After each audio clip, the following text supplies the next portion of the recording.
Hello, I'm Richard Vobes, the bald explorer with the croaky voice today. Sorry about that. I'm out on another walk with the lovely Julia. Hello, Julia. Hello, lovely Richard.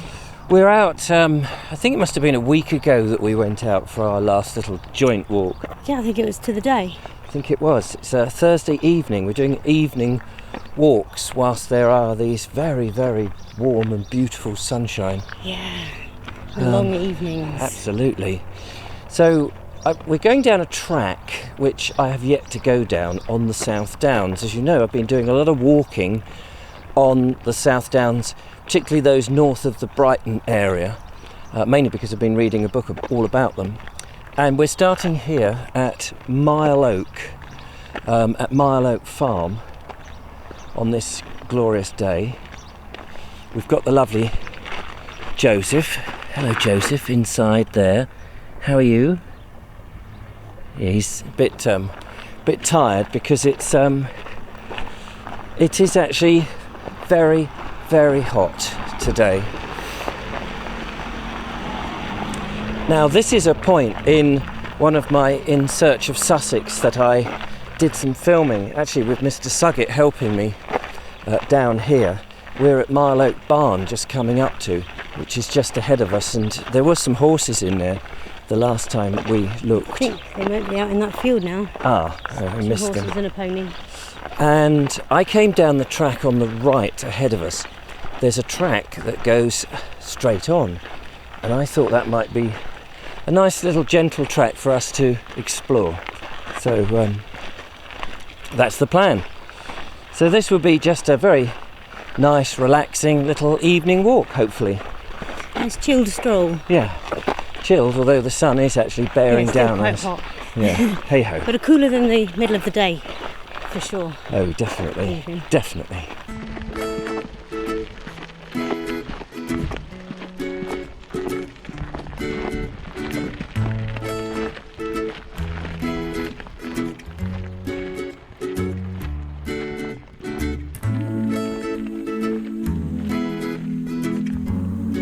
Just looking at the signs here on the fence, which are advising us not to feed the horses, but let me come this side of you, Julia.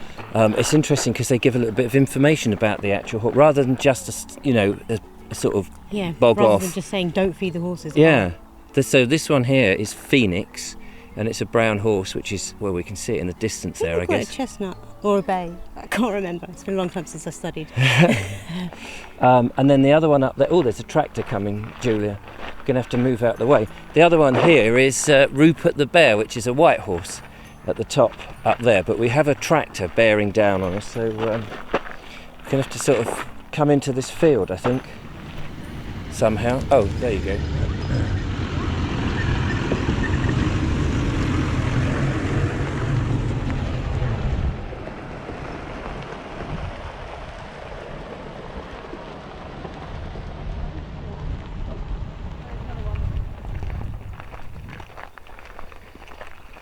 It is a lovely part of the area, but the only thing that mars this really is the electric pylons. There's rather a lot of them marching across the downs, although some people actually like the shape of them, and they do become a bit of landmarks so that you can spot where you are on an OS map, which is quite handy.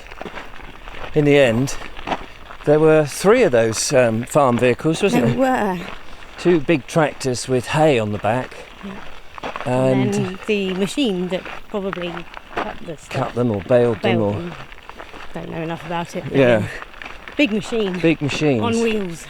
And of course, you can imagine, I mean, for those of you who are watching sort of as we put them up, you'll know that we've just gone through almost a mini heat wave. And if you were going to do any... We're going through it, aren't we? Exactly. So, and if you were going to do any baling and stuff, now's the time when it's absolutely the most driest. And there is forecast for rain and thunderstorms. So I imagine for a farmer, they have to sort of weigh things up and go, we better do it now before the rain comes, and it makes it difficult because once it's wet, they can't store it, I think. That's right. Yeah. But beautiful landscape, lovely to be out, isn't it, Julia? It's fantastic. Yeah. Yes, summer's definitely gone from green to golden now, hasn't it? there is a golden landscape all around us, which is quite remarkable. It makes you feel that already it's coming to an end, and yet we're not yet in July. And that is more of the barley. I've seen a lot of barley on this part of the Downs. I know it's barley because I've been told about the beards of barley, and the one strand of the beard, the spiky hair as I call it, apparently is called an awn, A-W-N. Oh. And I'm indebted to, I think it's Sid, what's his name? Sid Bonkers, who makes comments on YouTube, who said there's a common crossword puzzle question, single, I can't remember what it goes now, damn it, beard of barley, one word, 3 letters, awn, A-W-N. You learn something every day, don't you? I do anyway. Yeah, definitely clocked that one in my brain. So good for Scrabble, I imagine.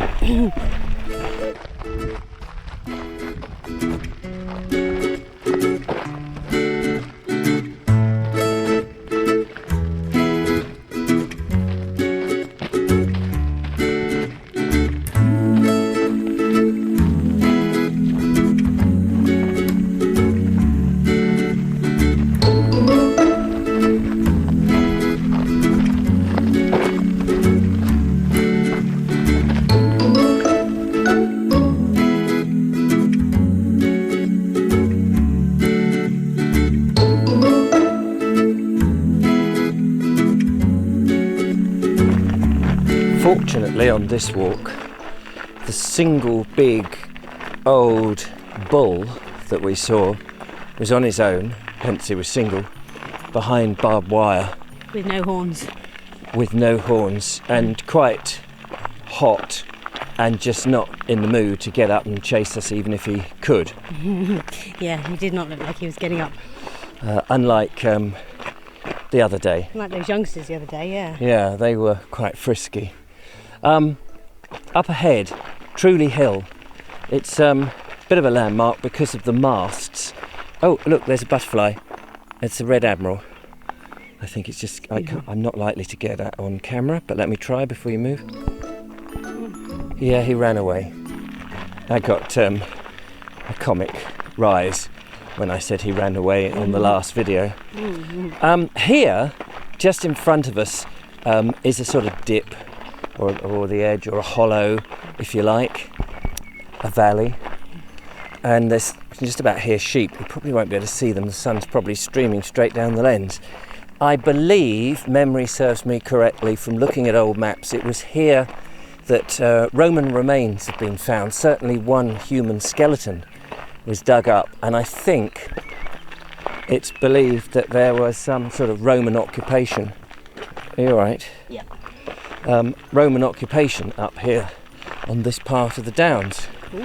Which will take us back at least, well, 15, 16, 1700 years ago, depending on the last point of Roman occupation.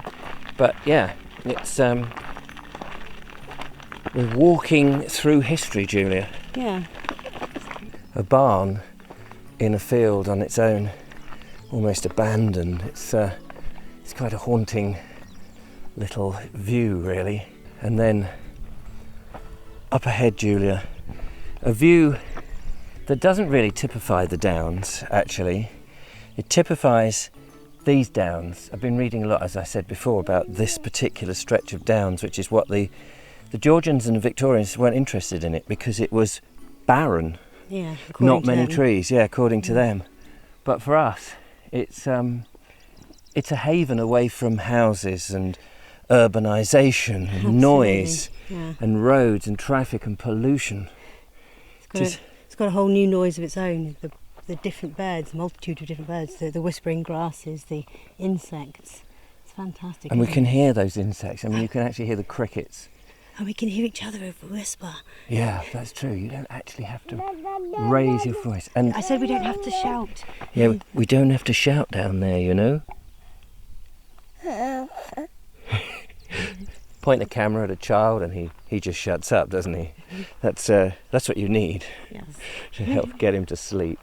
Yeah, you can see why I like to get up here in the mornings, particularly because it's cooler for one thing. It's been a very hot day and it is cooling down a bit. Yeah, I suppose there's a lot of heat in the ground still coming up. Yes. In the morning it's fantastic if one can get up early enough, and here we are in the end of July filming, and of course to get up early you've got to be up and out here by 5:30 to get really that very early morning light.